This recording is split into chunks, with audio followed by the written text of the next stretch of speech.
Hello दोस्तों, स्वागत है आपको इस वीडियो में। अभी हम लोग क्लास 10th की हिंदी का वर्णिका, हिंदी में वर्णिका की पहला चैप्टर दही वाली मगम्मा का ऑब्जेक्टिव करने वाले हैं। हम लोग क्या देखेंगे? दही वाली मगम्मा, जो हमारा पहला कहानी है और इसकी ऑब्जेक्टिव करने वाले हैं।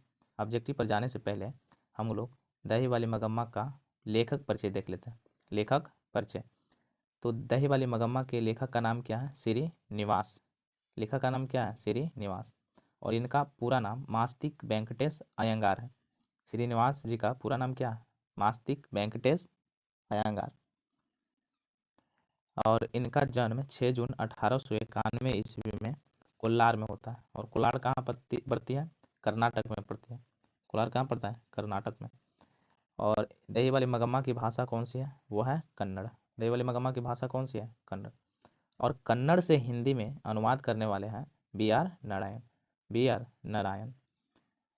तो चलिए हम लोग क्वेश्चन, हमारा पहला क्वेश्चन है, मगम्मा क्या बेचती थी?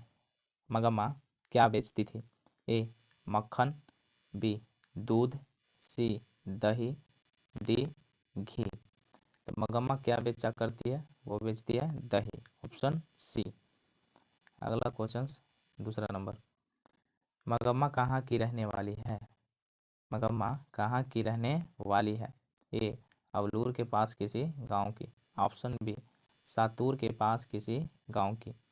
सी जालौन के पास किसी गांव की। डी नागौर के पास किसी गांव की। तो ये जो मगम्मा है वो कहाँ की रहने वाली रहती है? वो रहती है अवलूर के पास किसी गांव की। Option A. देखिए, वीडियो को रोक कर आप क्वेश्चन जरूर करिएगा। अगला क्वेश्चन 3 नंबर, मगम्मा किस भाषा की कहानी है? दही वाली मगम्मा किस भाषा की कहानी है? ए तेलुगु, बी उड़िया, सी हिंदी, डी कन्नड़। तो दही वाली मगम्मा किस भाषा की कहानी है? वो है Kannada. Option D. Option D.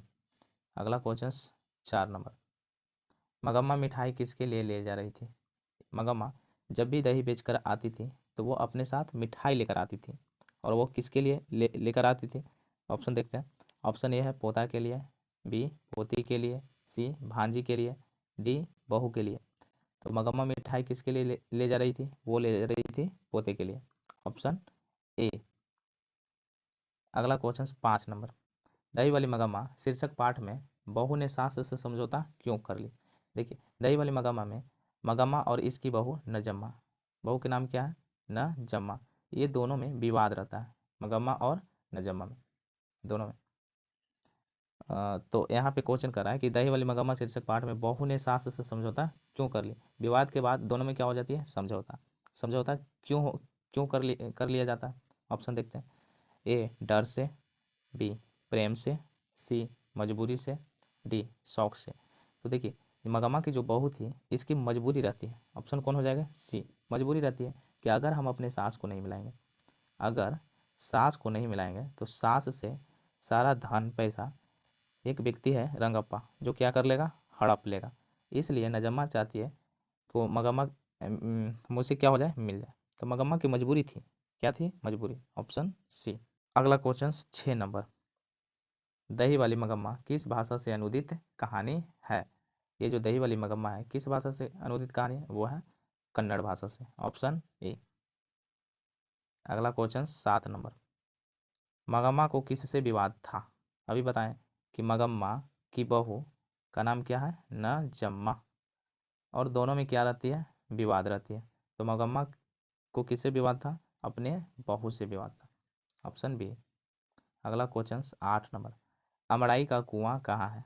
ए शहर में, बी बाजार में, सी रास्ते में, डी रंगप्पा के खेत में। तो ये जो अमराई का कुआं है, मगम्मा डेली जिस रास्ते से दही बेचने जाती है, मगम्मा जिस रास्ते से डेली यानी प्रतिदिन दही बेचने जाती है, उस रास्ते पे एक कुआं रहता है। उस रास्ते पे क्या रहता है? कुआं। उस कुएं का नाम है अमराई का कुआं, जहाँ पे एक व्यक्ति मिलता है जिसका नाम है रंगप्पा। रंगप्पा इसी कुएं के पास मिलता है। और ये अमराई का कुआं कहाँ है? तो ये है रास्ते में। Option C. ऑप्शन कौन होगा? सी। अगला क्वेश्चन 9 नंबर, क्यों री राक्षसी इस छोटे से बच्चे को क्यों पीट रही है? किसने कहा? देखिए मगम्मा दही बेच के आती है घर, घर पे देखती है कि नजम्मा अपने बेटे को क्या कर रही थी, पीट रही थी। नजम्मा अपने बेटे को पीट रही थी।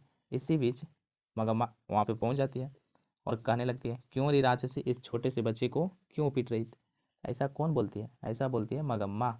मगम्मा अपने बहू नजम्मा से कहती है कि क्यों रे राक्षसी इस छोटे से बच्चे को क्यों पीट रही है, ऐसा बोलती है मगम्मा। Option A. अगला क्वेश्चन 10 नंबर। नजम्मा मगम्मा की कौन थी। नजम्मा मगम्मा की कौन थी।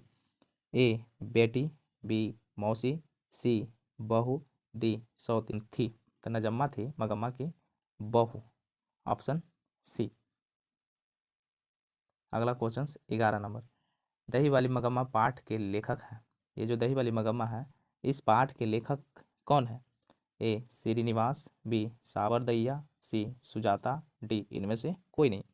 तो दही वाली मगम्मा के लेखक कौन है, वो है श्रीनिवास। Option A. और इसका हिंदी में अनुवाद कौन किया है, बी आर नारायण। ये भी ध्यान रखिएगा, B R Narayan, B R Narayan. अगला क्वेश्चन 12 नंबर। रंगप्पा था, रंगरप्पा क्या था।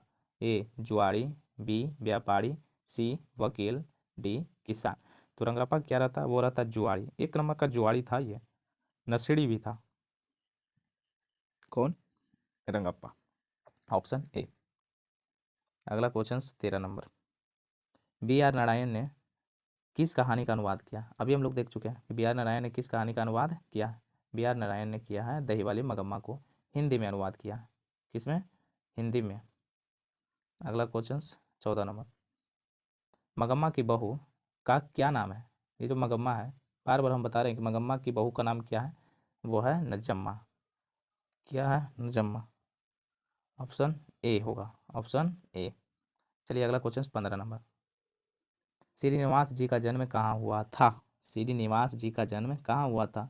ए मयूरभंज उड़ीसा, बी कोलार कर्नाटक, सी अमृतवेल गुजरात, डी अजेरी राजस्थान। तो श्रीनिवास जी का जन्म कहाँ होता है, वो होता है कोलार, और कोलार पड़ती है कर्नाटक में।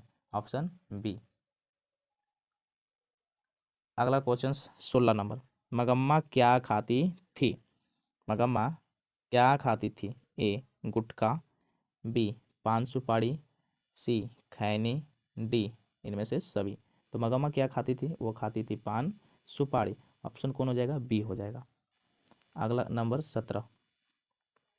लड़का अगर कुछ उद्यम करता है तो उसे मना करने का हक मुझे नहीं।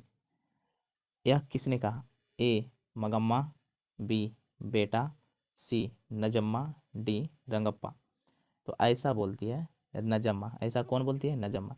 नजम्मा जब दही बेचने जाती है अपने सास के साथ में, तो वहीं पे ये शब्द बोलती है कौन, नजम्मा।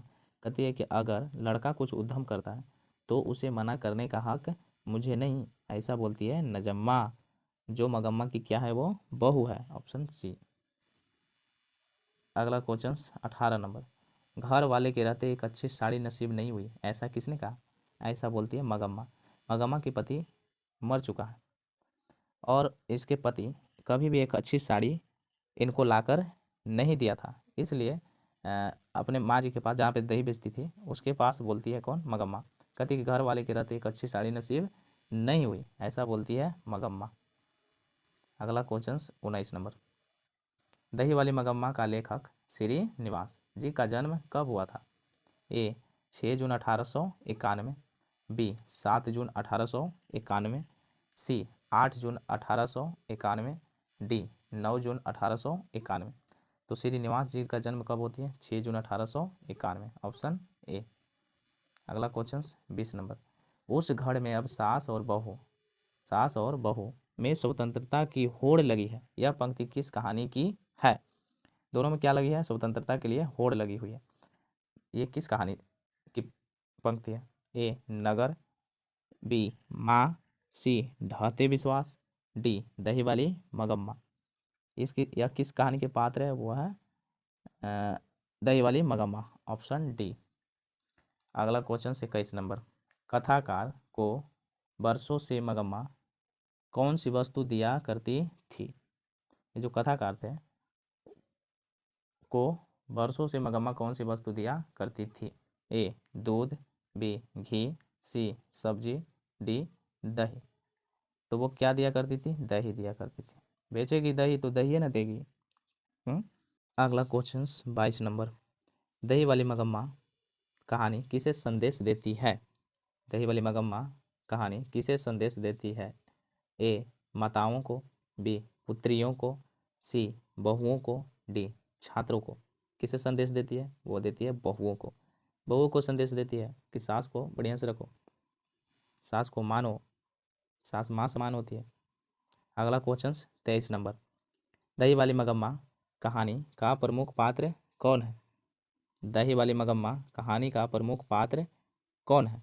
ए लक्ष्मी, बी मगम्मा, सी पपाती, डी सीता। देखिए, प्रमुख पात्र उसे कहते हैं जिस पे कहानी छपा हो, यानी कहानी में जो मेन कैरेक्टर में हो।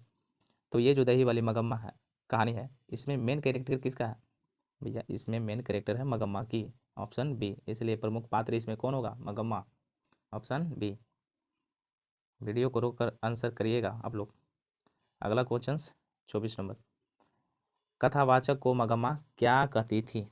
जो कथावाचक थी उसको मगम्मा क्या कहती थी? ए बहन जी, बी मौसी जी, सी माँ जी, डी काकी जी। उसको बोलती थी माँ जी। मगम्मा क्या कहा करती थी? माँ जी बोलती थी। Option C. 25 नंबर। मगम्मा के परिवार में कुल कितने सदस्य थे? देखिए, एक तो हो गया मगम्मा, एक कौन हो गई? मगम्मा, और इसकी एक बेटा, एक हुआ पोता, पोता, और एक बहू नजम्मा, बहू नजम्मा। तो टोटल इसके परिवार में कितने हो गए? 4 हो गए। मगम्मा और इसके बेटे, पोते और बहू। टोटल इसके परिवार में कितने हुए? 4। Option C. अगला क्वेश्चन 26 नंबर। दही वाली मगम्मा कहानी का कथावाचक कौन है? दही वाली मगम्मा कहानी का कथावाचक कौन है? ए एक शिक्षिका, बी एक कलाकार, सी बेंगलुरु की एक संप्रभात महिला, डी इनमें से कोई नहीं। तो कथावाचक कौन कहाँ के रहते हैं? ये रहते हैं बेंगलुरु की एक संप्रभात महिला। Option C. अगला क्वेश्चन 27 नंबर। अधिक बुद्धिमान कौन थी? अधिक बुद्धिमान कौन थी? ए मगम्मा, बी नजम्मा, सी पोता, डी कोई नहीं। तो अधिक बुद्धिमान कौन रहती है? वो रहती है नजम्मा। Option B. नजम्मा ही अपने बेटे को समझा बुझाकर अपने सास के पास भेज देती है, और वहीं दोनों के समझौता के क्या बन जाता है? माध्यम बन जाता है। इसलिए दोनों में चालाक कौन था? बुद्धिमान कौन था? नजम्मा थी। Option B. अगला क्वेश्चन 28 नंबर। बहू की दशा है, बहू की दशा है। ए मगरमच्छ, सी बी मछली, सी कछुआ, सी डी कोई नहीं। तो बहू की दशा कैसी रहती है? वो रहती है मगरमच्छ सी। Option A. और सास की दशा कैसी रहती है? तो ये मगरमच्छ से बचाने वाली। अगला क्वेश्चन 29 नंबर। मगम्मा प्रतिनिधित्व करती है। ए नगरीय महिला की, बी ग्रामीण महिला की, सी संप्रभात महिला की, डी कोई नहीं। मगम्मा किसकी प्रतिनिधित्व करती है? वो करती है ग्रामीण महिला की। Option B. अगला क्वेश्चन और लास्ट क्वेश्चन 30 नंबर। मगम्मा अपना पैसा कहाँ रखना चाहती है? मगम्मा अपना पैसा कहाँ रखना चाहती है? ए बेटे के पास, बी माँ जी के पास, सी थानेदार के पास, डी रंगप्पा के पास। तो मगम्मा के जो जितना भी पैसा रहता है वो कहाँ चाहती है कि रखें? वो चाहती है माँ जी के पास रखना। Option B. क्वेश्चन समाप्त हुआ।